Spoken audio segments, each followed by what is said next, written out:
Hello everyone, कैसे हैं आप सब लोग। उम्मीद करती हूँ हमेशा की तरह आप सब लोग बहुत अच्छे होंगे। रोज़ की तरह फिर से लेकर आई हूँ कुछ धमाकेदार आइडियाज़ जो कि आपके कामों में मदद करेंगे, साथ ही हमारी ढेर सारी पैसों की बचत भी होगी। तो वीडियो को एंड तक ज़रूर देखिएगा, पसंद आए तो दोस्तों में ज़रूर शेयर करिएगा और एक प्यारा सा लाइक करिएगा। तो चलिए शुरू करते हैं आज का वीडियो। आज की मेरी पहली टिप है बटर को लेकर। हम लोग बटर को अक्सर क्या करते हैं ना, फ्रिज में ही रखते हैं। बाहर रखेंगे तो वो मेल्ट हो जाता है, इसलिए हम लोग उसको फ्रिज में रखते हैं। लेकिन जब हमें उसकी ज़रूरत पड़ती है तो वो इतना हार्ड रहता है ना कि हम उसको निकाल नहीं पाते हैं। तो उस वक्त आप क्या करें, इस तरीके की एक चाय छन्नी स्टील वाली जो होती है ना, वो आप ले लीजिए। इससे बहुत ही ज़्यादा आपका काम जो है वो आसान हो जाएगा। आपको करना कुछ नहीं है, कितना भी हार्ड हमारा अगर बटर रहेगा ना, बस उसके ऊपर कुछ इस तरीके से आप करिएगा तो बहुत ही पतली पतली जो लाइनिंग होती है ना बटर की, वो निकल के बाहर आ जाएंगी, जो फिर आप अपने पिज़्ज़ा में डालिए या फिर रोटी वगैरह में अगर आप लगाना चाहते हैं तो उसको यूज़ कर सकते हैं। क्योंकि ऐसे करने से ना बहुत उसकी पतली पतली लाइनिंग निकल के आती हैं जो बहुत जल्दी मेल्ट हो जाती हैं और हमारा जो है काम भी आसान हो जाता है। तो अगर आप फ्रिज में अपने बटर को रखते हैं और वो हार्ड हो जाता है, उसको यूज़ करना है तो आप इस तरीके से उसको यूज़ कर सकते हैं। जितना आपको चाहिए उतना इस तरीके से निकाल कर आप अपना काम कर लीजिए। तो उम्मीद करती हूँ ये छोटी सी टिप आपको ज़रूर यूज़फुल लगी होगी। चलिए बढ़ते हैं नेक्स्ट टिप की तरफ। हम अपनी साड़ियों को कुछ इस तरीके से हैंगर में हैंग करके अलमारी में रखते हैं, वार्डरोब में रखते हैं। लेकिन क्या होता है ना, इसमें धूल मिट्टी पड़ती है। जो डेली यूज़ के साड़ियाँ होती हैं वो तो फिर भी साफ़ सुथरी हो जाती हैं, लेकिन कुछ कुछ साड़ियाँ ऐसी होती हैं जो हम डेली नहीं पहनते हैं, महीने 2 महीने में एक आध बार पहनते हैं। तो वो अगर हम ऐसे ही हैंग करके खुले में रख देते हैं ना, तो वो बहुत ज़्यादा गंदी हो जाती है, उस पर धूल मिट्टी पड़ती है। तो उस वक्त आप क्या करिए, अपने कपड़े को, साड़ी को इस तरीके से हैंगर में हैंग करने के बाद एक पुराना कोई सा भी टी शर्ट ले लीजिए और इस तरीके से ऊपर से पहना दीजिए। तो इसमें नेक वाला जो एरिया होता है ना, वहाँ से हमारा जो हैंगर का हैंग वाला पार्ट होता है वो निकल के आ जाएगा, जिससे आप इजीली उसको हैंग भी कर पाएंगे। साथ ही साथ जो आपका कपड़ा है ना, साड़ी है, वो बिल्कुल भी गंदी नहीं होगी, उस पर धूल मिट्टी नहीं पड़ेगी। बहुत काम का ये तरीका है। एक तो हमारा जो ये ऑर्गेनाइज़र हमने जो बनाया है ज़ीरो कॉस्ट में बन के तैयार भी हो गया है, जिसमें एक भी पैसा हमारा खर्च नहीं हुआ है। साथ ही साथ जो एक पुरानी टी शर्ट थी ना, उसका भी हमने इस्तेमाल कर लिया है और हमारा जो ये काम है ना वो भी आसान हो गया है। तो उम्मीद करती हूँ ये वाला टिप भी आपको ज़रूर काम आएगा। चलिए देखते हैं नेक्स्ट टिप। इस तरीके के प्लास्टिक के कंटेनर में अगर हम कुछ खाना रखते हैं, टिफ़िन वगैरह पैक करते हैं, तो देखते होंगे आपकी ख़त्म होने के बाद उसमें बहुत सारा ऑयल और जो उसमें मसाला ग्रेवी वगैरह जो होता है ना, वो लगा ही रह जाता है।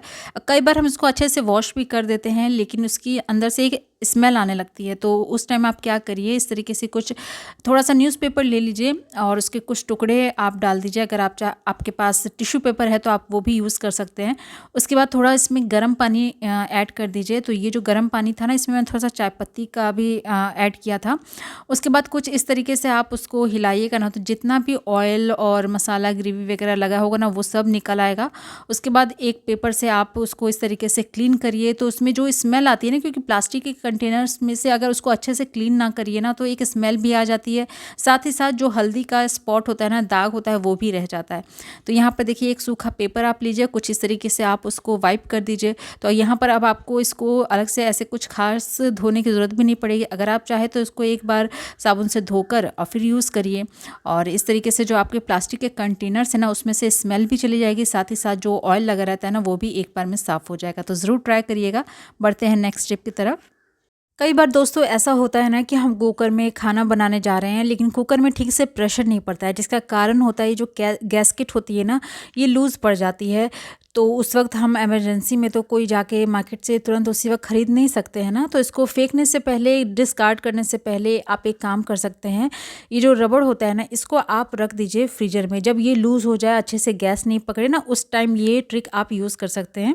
तो इस तरीके से फ्रीजर में रख दीजिए आप 10 से 15 मिनट के लिए। उसके बाद जब ये अच्छे से ठंडा हो जाए, तब आप उसको निकाल कर और लिड में लगाकर अपने कुकर में लगाइए। तो आप देखिएगा जो ये ठंड की वजह से ये थोड़ी सी सिकुड़ जाती है, जिससे ये जो लूज़ हो गई थी ना, वो अच्छे से टाइट हो जाएगी और आपका जो कुकर में प्रेशर है ना, वो बहुत बढ़िया से बनेगा।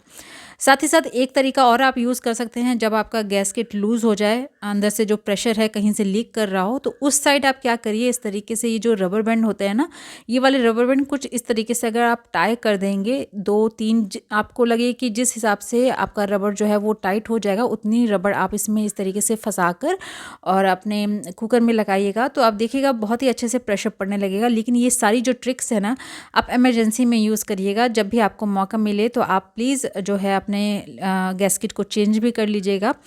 तो अगर गैस्केट नई नहीं है तो आप ये वाली ट्रिक्स को यूज़ कर सकते हैं। साथ ही कभी कभी ये होता है ना कि हमारा जो ये लॉक वाला सिस्टम होता है ना, ये भी टूट जाता है। अब कभी हम कुकर में बना रहे हैं और एकदम से ये जो होता है ये टूट गया, तब उस वक्त हम क्या करें? तो उस वक्त भी आपको परेशान नहीं होना है। उस वक्त के लिए भी आप ये ट्रिक यूज़ कर सकते हैं। इस तरीके का जो मोटा वाला रबर बैंड होता है ना, जो हम बालों में लगाते हैं, वो वाला लगाकर आप इसको अच्छे से लॉक कर सकते हैं। इमरजेंसी में ये सारे जो ट्रिक है ना आपको बहुत हेल्प करेंगे। और जब, लेकिन मैंने कहा कि ये टेम्परेरी है, जब आपको समय मिले तो आप इसको चेंज भी ज़रूर कर लीजिएगा। तो उम्मीद करती हूँ ये सारे ट्रिक्स आपको ज़रूर यूज़फुल लगे होंगे। देखते हैं नेक्स्ट टिप। चाय पीना हर किसी को पसंद होता है। कुछ लोग तो ऐसे होते हैं जिनकी दिन की शुरुआत ही चाय से होती है, बिना चाय के तो वो रह ही नहीं सकते हैं।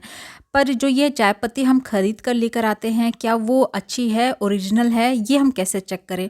कई बार हम पैकेट से लेकर आते हैं तब तो थोड़ा-सा रहता है कि हाँ, वो ठीक है। कई बार हम लूज़ भी ले आते हैं, तो उस टाइम हम कैसे चेक करें कि ये जो हमारी चाय पत्ती है वो एकदम ओरिजिनल है?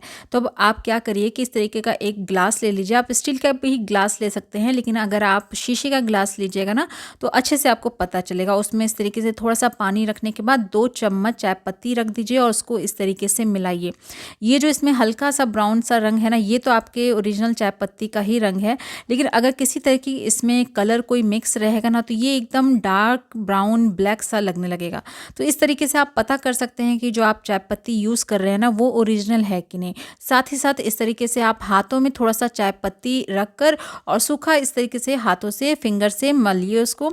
तो देखिएगा अगर वो उसमें कलर मिला होगा ना, तो वो रंग छोड़ेगा और आपके जो हाथ है ना, पाम है, वो थोड़े से कलर हो जाएँगे ब्राउन से। तो इस तरीके से आप पता कर सकते हैं जो आप चाय पत्ती यूज़ कर रहे हैं ना, वो ओरिजिनल है कि नहीं, उसमें किसी तरीके का कोई कलर ऐड हुआ है कि नहीं। नेक्स्ट टिप है स्क्रबर को लेकर। तो देखिए यहाँ पर जो ये मेरा स्क्रबर है, आयरन स्क्रबर, इससे मैंने थोड़ी सी दूध वाले जो बर्तन होते हैं ना, उनको साफ़ किया था। और जो मलाई से है ना पूरे अच्छे से भर चुकी है। अब मैं इससे कोई और अगर बर्तन साफ़ करूँगी तो वो भी थोड़े से चिकने हो जाएंगे। तो आप इसकी जो चिकनाई है वो ऐसे तो ख़त्म होने वाली नहीं है। तो उसके लिए हम क्या काम करें? एक तो ये यूज़ करते करते जो इसकी धार है ना वो भी ख़त्म हो गई है, जिससे जो ये अच्छे से जो जले हुए बर्तन होते हैं उनको साफ़ नहीं कर पाता है। तो उसके लिए आप क्या करिए, इस तरीके से एक चिमटा लीजिए, गैस ऑन करिए, उसके फ्लेम के ऊपर आपका जो ये आयरन स्क्रबर है ना, कुछ इस तरीके से रखिए।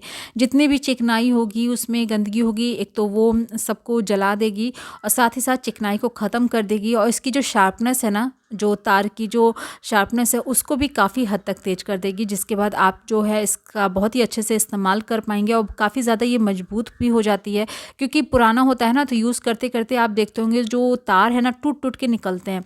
तो इस तरीके से करने से क्या होता है ना, वो मजबूत भी हो जाता है, साफ़ भी हो जाता है।